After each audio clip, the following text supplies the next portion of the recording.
friends, let us move forward with remaining chapter atoms and molecules. हमने कल दो definition बताई थी आपको, एटॉमिक नंबर और मास नंबर। आज है आइसोटोप्स। आइसोटोप्स आर एटम्स, तो ये भी एटम्स ही होते हैं, विच has the same number of protons but number of neutrons differs. यानी आइसोटोप्स वो होते हैं जिसमें प्रोटॉन तो बराबर होते हैं दोनों में, लेकिन न्यूट्रॉन की संख्या डिफर होती है। इसका मतलब मास नंबर डिफरेंट है, एटॉमिक नंबर सेम है, क्योंकि एटम से तो एटॉमिक नंबर बनता है और मास नंबर बनता है प्रोटॉन से और न्यूट्रॉन से। Proton plus neutron, neutron differ हैं यानी बढ़ते घटते हैं, तो मास नंबर अलग हो जाता है। तो जिनका एटॉमिक नंबर सेम हो, मास नंबर डिफरेंट हो, उसको हम कहते हैं आइसोटोप्स। एग्जाम्पल है, most simple example is the carbon molecule which exist as C612, यानी 6 एटॉमिक नंबर और 12 मास नंबर, और एटॉमिक नंबर 6 और मास नंबर 14। तो दो इसके आइसोटोप होते हैं कार्बन के, C12 एंड C14। एक का मास नंबर 12 है, एक का मास नंबर 14 है, एटॉमिक नंबर दोनों के 6। Isobars, isobars are atoms which has the same mass number. ये उल्टे होते हैं उससे, इनमें मास नंबर इक्वल मिलेगा, यानी नंबर ऑफ न्यूट्रॉन्स इक्वल मिलेंगे, डिफर इन एटॉमिक नंबर, और नंबर ऑफ प्रोटॉन अलग मिलेगा। तो मास न्यूट्रॉन इक्वल मिलेंगे लेकिन प्रोटॉन अलग अलग मिलेंगे, यानी उसका मास नंबर तो इक्वल आएगा, एटॉमिक नंबर डिफरेंट आएगा। तो इसमें हम ये देख सकते हैं, ये कैल्शियम का और आर्सेनिक का है। कैल्शियम का एटॉमिक मास 40 होता है, आर्सेनिक का भी 40 होता है, लेकिन कैल्शियम का एटॉमिक नंबर 20 होता है और इसका एटॉमिक नंबर 18 होता है आर्सेनिक का। एटॉमिक नंबर अलग अलग हैं लेकिन मास नंबर सेम है। अब इसके यूज क्या आइसोटोप्स के? The isotope of iodine atom is use to treat goitre. एक बीमारी होती है गले के अंदर जो है गांठें बन जाती हैं, तो उसमें आइसोटोप का यूज करते हैं। एंड आयोडीन डेफिशिएंट डिजीज, और जो जिसमें आयोडीन की कमी होती है उसमें भी देते हैं। जैसे आयोडाइज नमक नहीं खाते हो आप, तो वो आयोडीन मिली हुई होती है, आयोडीन का आइसोटोप मिला होता है। Fuel for nuclear reactors are take care with the isotopes of uranium atom. अब जो न्यूक्लियर रिएक्टर होते हैं जहाँ बिजली बनती है, न्यूक्लियर जो एटम्स होते हैं, एलिमेंट होते हैं, उनसे बनती है, तो यूरेनियम से बनती है। तो यूरेनियम के आइसोटोप होते हैं, एक का 235 होता है मास और एक का 237 होता है। तो हम 237 और 235 है, इनका प्रयोग फ्यूल के रूप में करते हैं। अब नेक्स्ट देखिए, Na+, यानी ये आयन हो गया, प्लस चार्ज आ गया ना ऊपर, वैसे Na पे कोई चार्ज नहीं होता है, एटम है ये। Completely filled K and L shells explain. इसने कहा भी Na+ में K और L सेल, पहला और दूसरा सेल फिल्ड होते हैं, यानी पहले में 2 होते हैं, दूसरे में 8 होते हैं। लेकिन आपको पता है सोडियम का एटॉमिक नंबर तो 11 होता है, तो इसमें तो 11 इलेक्ट्रॉन होने चाहिए, लेकिन इसने पहला K और L में फिल कर दिए, यानी 10 कर दिए, तो 1 इलेक्ट्रॉन कहाँ गया?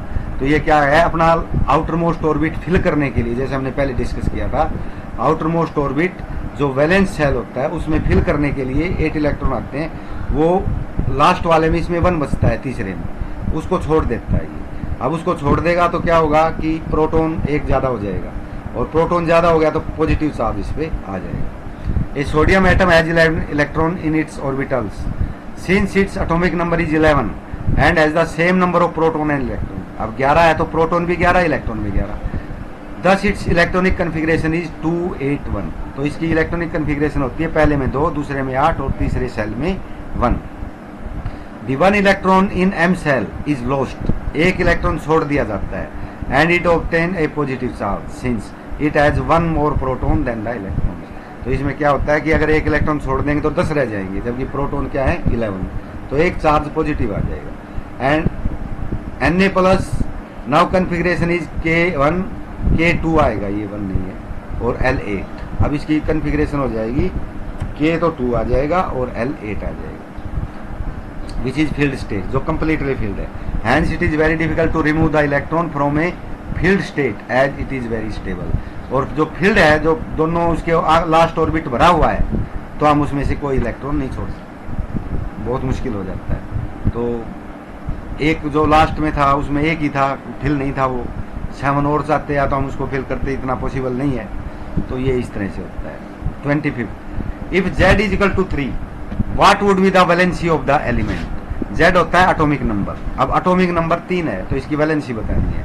तो हमें पता है अभी एटॉमिक नंबर है 3, इसका मतलब इसमें 3 इलेक्ट्रॉन है। तो इलेक्ट्रॉन आएंगे पहले सेल में तो 2 आ सकते हैं, फिर एक बच गया वो दूसरे में आ जाएगा। अब क्योंकि आउटर मोस्ट ऑर्बिट को वो ऑक्टेट को कंप्लीट करते हैं 8 इलेक्ट्रॉन को, अब 8 पूरे करने के लिए उसमें एक है 7 और चाहिए, लेकिन हम 7 नहीं ले सकते क्योंकि वो बहुत ज्यादा हो जाएंगे और एटम उनको कैरी ऑफ नहीं कर सकेगा। तो इसलिए हम क्या करते हैं, एक इलेक्ट्रॉन वो छोड़ देता है जो बाहर वाला है, तो उसका एक छोड़ने के बाद 2 इलेक्ट्रॉन रह जाएंगे और एक ही सेल बनेगा, वो पहले वाला वो फिल हो जाएगा। जब एक इलेक्ट्रॉन वो छोड़ेगा तो एक प्रोटॉन फालतू रह जाएगा और प्लस चार्ज उस पर आ जाएगा, तो इसकी वैलेंसी हो जाएगी +1 और ये एलिमेंट का नाम होगा लिथियम, क्योंकि पीरियोडिक टेबल में आपको ये मिलेगा। नेक्स्ट है composition of nuclei of 2 atomic species X and Y are given as under proton 66 neutron 68। यानी प्रोटॉन तो उसमें 2 उसके कंपोजिशन है न्यूक्लियाई के 2 एटॉमिक स्पेसीज के, यानी पहले में 6, देखो ये पहले में है, ये प्रोटॉन ये दूसरे में है, न्यूट्रॉन ये पहले में ये दूसरे में। तो पहले में प्रोटॉन भी 6 है और न्यूट्रॉन भी 6 है, इसका मतलब इसका मास नंबर कितना हो जाएगा 12, और एटॉमिक नंबर प्रोटॉन से बनता है तो 6, तो इसका 612 आएगा। और जो दूसरा है उसमें प्रोटॉन तो 6 हैं लेकिन न्यूट्रॉन 8 हैं, तो इसका 14 हो जाएगा 14। तो ये आपको पता है मास नंबर 12 आएगा और 14 ये कार्बन के होते हैं, कार्बन C12 C14, और कार्बन का एटॉमिक नंबर 6 होता है, नंबर ऑफ प्रोटॉन या नंबर ऑफ इलेक्ट्रॉन इक्वल होते हैं। तो प्रोटॉन 6 है दोनों में, इसका मतलब इसका एटॉमिक नंबर 6 है और मास नंबर 14 और 12। तो एक isotopes for the following statement write true false, तो ये ट्रू फॉल्स लिखने हैं। Thomson propose that nucleus of an atom contains only nucleons, nucleus में न्यूक्लियॉन्स होते हैं, तो न्यूक्लियॉन्स होते हैं, ये फॉल्स है। थॉमसन ने तो प्रोपोज ये किया था कि प्रोटॉन और न्यूट्रॉन होते हैं, न्यूक्लियॉन्स में तो सारे ही आगे। A neutron is formed by an electron and a proton combining together therefore it is neutral, neutron एक न्यूट्रॉन न्यूट्रल होता है, तो उसने कहा भी एक प्रोटॉन और एक इलेक्ट्रॉन इकट्ठे हो जाएंगे तो वो न्यूट्रल कर देंगे एक दूसरे को, ये भी फॉल्स है, ऐसे नहीं होता, वो अलग पार्टिकल है। The mass of an electron is 1/2000 times of proton, proton का 1/2000 का हिस्सा होता है, ये सही है। तो हमने बताया ना नेग्लिजिबल मास होता है, यानी इसको हम अज्यूम ही नहीं करते, बहुत कम होता है। An isotope of iodine is used for making tincture iodine which is used as a medicine, तो ये फॉल्स लिखा हुआ है, वैसे ये ट्रू है कि आयोडीन का एक आइसोटोप है, उससे टिंक्चर आयोडीन बनती है, और मेडिसिन का वो क्या होता है, जैसे घाव हो जाए ना उस पर लगाते हैं, तो इसको भी हम क्या लिखेंगे ट्रू, फॉल्स नहीं है। नेक्स्ट है pick put tick against correct choice and cross wrong choice, तो सही पे टिक का निशान लगाना है, गलत पे रॉन्ग लगाना है। 15, 16, 17 ये क्या है बताइए।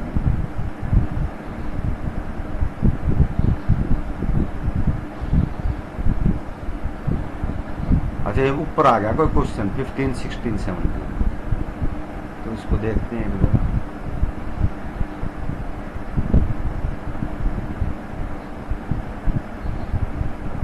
ये वैसे लिखा हुआ है कोई,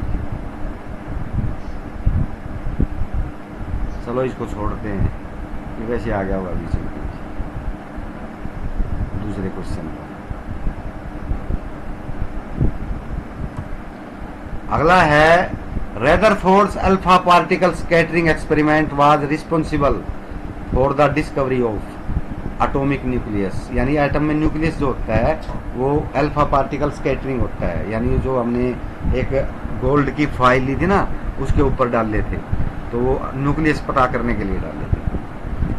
अब ये मल्टीपल चॉइस क्वेश्चन है। आइसोटोप ऑफ एन एलिमेंट है same physical property, different number of neutrons, different number of protons, different number of different atomic number. तो हमने देखा था कि जो आइसोटोप्स होते हैं उनमें एटॉमिक नंबर तो सेम होता है लेकिन मास नंबर अलग अलग होता है, और मास नंबर में होते हैं प्रोटॉन और न्यूट्रॉन। तो प्रोटॉन तो क्योंकि अगर एटॉमिक नंबर सेम है तो प्रोटॉन तो सेम ही रहेंगे, न्यूट्रॉन डिफर करेंगे, तो डिफरेंट नंबर ऑफ न्यूट्रॉन्स।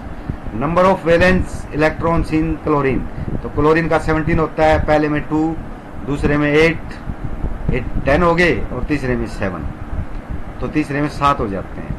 तो number of valence electrons in chlorine minus, अब क्लोरीन माइनस है ये, तो माइनस का मतलब ये है एक इलेक्ट्रॉन हमने बाहर से लिया। वैसे तो क्लोरीन पे कोई चार्ज नहीं होता, अगर एक पे माइनस चार्ज आया है तो इसका मतलब है हमने क्लोरीन को बाहर से एक इलेक्ट्रॉन बाहर से लिया है। तो जो वैलेंस सेल में 7 आने चाहिए थे, एक बाहर से ले लिया तो 8 हो जाएगा।